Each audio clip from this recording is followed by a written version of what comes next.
Assalamualaikum warahmatullahi wabarakatuh.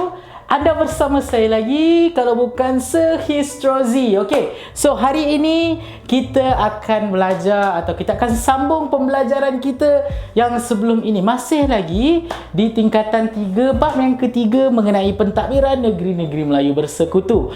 Okey, untuk video-video yang sebelum ini saya dah terangkan mengenai beberapa strategi yang digunakan oleh British dalam dia mendapatkan negeri-negeri yang akan dimasukkan dalam negeri-negeri Melayu bersekutu.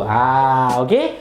So, antara kita buat refreshment, kita buat refresh balik siapa yang tak tengok video saya, ada strategi manipulasi, ada strategi perjanjian dan strategi desakan dan juga ugutan. Dan untuk hari ini kita akan belajar mengenai sistem residen. Okey, apa itu sistem residen? Sistem residen merupakan satu sistem di mana apabila British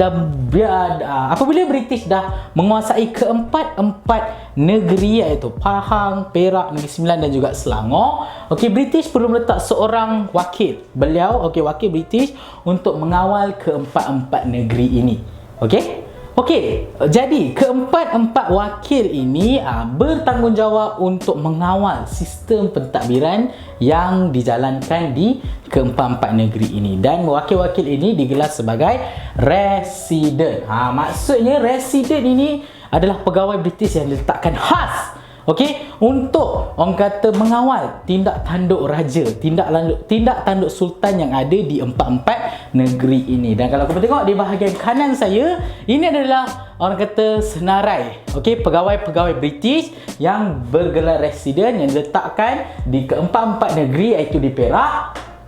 Kita ada J.W. Birch, okey, seorang pegawai British yang bertugas untuk menguasai ataupun memerhati tindak tanduk Sultan Abdullah, iaitu Sultan Perak. Manakala di Pahang kita ada J.P. Roger, okey, bertanggungjawab untuk menasihati Sultan Ahmad, iaitu Sultan Pahang. Di Selangor kita ada J.G. Davidson, bertanggungjawab untuk memerhati ataupun melihat tindak tanduk ataupun menasihati Sultan Abdul Samad, iaitu Sultan Selangor. Dan manakala di Negeri Sembilan kita ada Tuanku Muhammad, yang Tuan Besar, saya lupa tulis kat sini. Pegawai British yang dipertanggungjawabkan adalah Martin Lister. Dan keempat-empat residen ini bertanggungjawab, ada tugas-tugas mereka yang diamanahkan oleh British apabila mereka memegang jawatan residen. Dan bagaimana ciri-ciri sistem residen ini?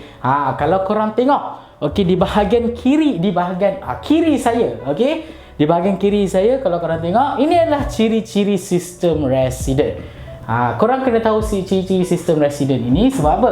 Sebab sistem residen ini berbeza dengan sistem pemerintahan ketika zaman kesultanan. Kalau sebelum ini, di bawah raja kita ada pembesar 4 lipatan, 8, 16, 32 dan sebagainya. Dan begitu bagaimana sistem pentadbiran zaman kesultanan. Tapi bila dah ada British, mereka wujudkan satu sistem, iaitu sistem residen. Dan bagaimana ciri-ciri sistem residen ini? Kalau korang tengok dekat sini, walaupun British mewujudkan sistem residen, walaupun British nak menguasai sesebuah negeri itu, tetap juga British masih lagi mengekalkan kedudukan pembesar dan juga sultan. Sultan masih lagi memerintah di dalam negeri masing-masing. Pembesar masih lagi wujud, tapi apa yang berbezanya adalah sultan dengan pembesar sudah kehilangan kuasa, tidak seperti sebelum ini. Apa kuasa-kuasa yang hilang? Nanti kita akan tengok di bawah nanti. Yang kedua, raja bukan lagi penggubal undang-undang. Kalau sebelum ini zaman kesultanan, apa yang raja sebutkan, apa yang raja tuturkan, apa yang raja arahkan, itu semua akan menjadi undang dan wajib dipatuhi oleh semua rakyat jelata. Tapi bila dah ada sistem residen, bila dah ada British menguasai negeri tersebut, maksudnya raja bukan lagi pembuat undang-undang. Undang-undang baru semua diwujudkan, dibuat oleh British. Yang ketiga, British menasihat raja dalam pentadbiran. Ini yang datangnya tugas-tugas residen yang saya cakapkan tadi. Raja masih lagi di atas, tetapi Di bawah raja bukan pembesar-pembesar, tapi ada seorang pegawai British yang dikenali sebagai resident, dan resident ini bertanggungjawab untuk memberitahu raja apa yang raja patut buat dalam bidang pentadbiran. Kalau nak buat ini, apa yang raja kena buat. Kalau dalam bidang ini, apa yang raja patut buat. Semuanya diarah ataupun orang kata diuruskan oleh keempat-empat resident ini mengikut negeri masing-masing. Mereka yang planning. Sultan kena buat macam ni. Sultan just buat je lah, ikut sign surat ni, buat macam ni. Sultan hanya mengikut sahaja. Dan setiap apa nasihat yang diberikan hanyalah orang kata melingkungi pentadbiran dan ekonomi. Hal-hal berkaitan dengan agama Islam dan juga adat istiadat orang Melayu semua tidak dicampuri oleh mereka berempat. Maksudnya adat istiadat orang Melayu dan juga agama Islam masih lagi di bawah orang kata pentadbiran raja. Bagian-bagian pentadbiran, bagian-bagian undang-undang ekonomi perdagangan semua mereka yang tentukan. Raja hanya orang kata menurut perintah saja. Kalau contoh Birch bagi tahu, Sultan Abdullah kena buat macam ni untuk perdagangan, kena jual ini, kena buat hubungan perdagangan dengan orang ini, raja kena buatlah, kena jumpa orang ini, kena jumpa dengan orang itu dan sebagainya. Itu yang ketiga.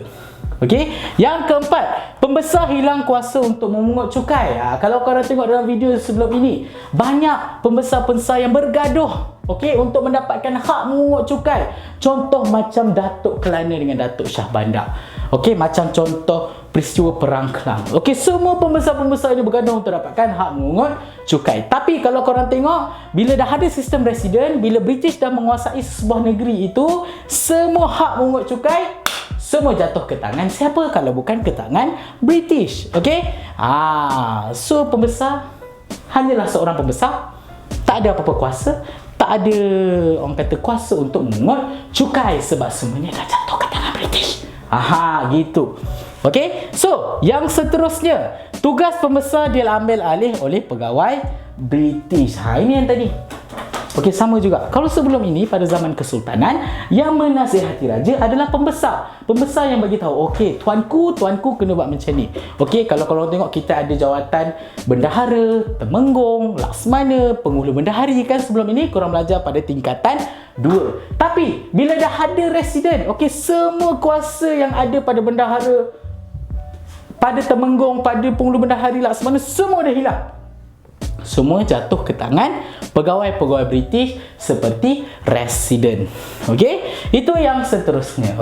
Dan yang terakhir, apa ciri-ciri yang terakhir? British apabila dia telah mewujudkan sistem resident, dia telah menguasai sesebuah negeri, beliau telah menggunakan sistem pentadbiran yang mereka lakukan di negara mereka, iaitu mereka telah wujudkan jabatan-jabatan yang bercorak birokrasi. Apa ini birokrasi? Birokrasi ini adalah satu sistem pentadbiran, sistem pemerintahan barat. Macam hari ini, kalau korang tengok, hari ini kita ada jabatan pendidikan, kita ada jabatan kerja raya, kita ada jabatan ekonomi, kita ada jabatan kewangan dan sebagainya. Itu semua jabatan-jabatan yang wujud pada hari ini adalah kita ambil, kita contoh, kita mencontohi corak pemerintahan British. Corak pemerintahan di barat. Sampai ke hari ini kita guna.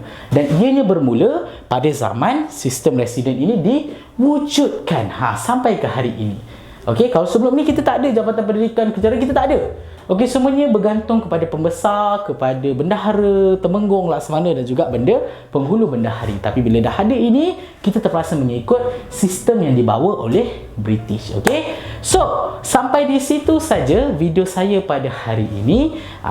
Saya harap korang dapat something daripada video saya pada hari ini. Korang dah tahu apa itu sistem residen secara kasar, dan korang tahu siapa residen-residen di setiap negeri yang ada ni, di negeri-negeri Melayu bersekutu, dan korang juga tahu mengenai ciri-ciri sistem residen. Apa yang penting adalah perkataan-perkataan yang saya merahkan ni. Itu yang penting. Itu adalah keyword atau key point untuk korang ingat, untuk korang hafal. So, sampai di sini saja video saya pada kali ini. Saya harap korang dapat sesuatu, dan jangan lupa untuk lihat video-video yang lain di eTution, di channel eTution dan website kita orang eTution.my. Dan jangan lupa untuk subscribe, untuk like, untuk share link, dan pastikan semua orang dekat Malaysia ni tahu mengenai eTution supaya kita boleh bantu ramai lagi orang. Sebab korang tak payah bayar, percuma. Korang boleh belajar, okey, di YouTube. Korang buka YouTube je, buka, korang search je e-tuition. E-tuition sejarah, sehistrozi. Okey, korang mendapat banyak video-video sejarah daripada saya. Okey, sampai di situ saja. Kita berjumpa lagi di video akan datang dan jangan lupakan saya sehistrozi dalam e-tuition subjek sejarah. Okey, bye-bye.